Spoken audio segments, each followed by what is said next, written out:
অসমৰ উজ্জ্বল ভৱিষ্যতৰ বাবে অহা 9 এপ্ৰিলত নিশ্চিতভাৱে ভোটদান কৰক আৰু আপোনাৰ অধিকাৰ সাব্যস্ত কৰক। আমি জানো যে বৰষুণ আদিৰ বাবে কিছু অসুবিধা হ'ব পাৰে।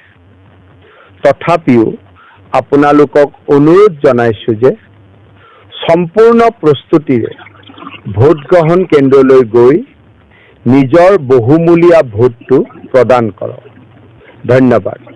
জয় আই অসম, জয় হিন্দ। অসমৰ উজ্জ্বল ভৱিষ্যতৰ বাবে অহা 9 এপ্ৰিলত নিশ্চিতভাৱে ভোটদান কৰক আৰু আপোনাৰ অধিকাৰ সাব্যস্ত কৰক। আমি জানো যে বৰষুণ আদিৰ বাবে কিছু অসুবিধা হ'ব পাৰে। তথাপিও আপোনালোকক অনুৰোধ জনাইছো যে সম্পূৰ্ণ প্ৰস্তুতিৰে ভোট গ্ৰহণ কেন্দ্ৰলৈ গৈ নিজৰ বহুমূলীয়া ভোটটো প্ৰদান কৰক। ধন্যবাদ। জয় আই অসম, জয় হিন্দ।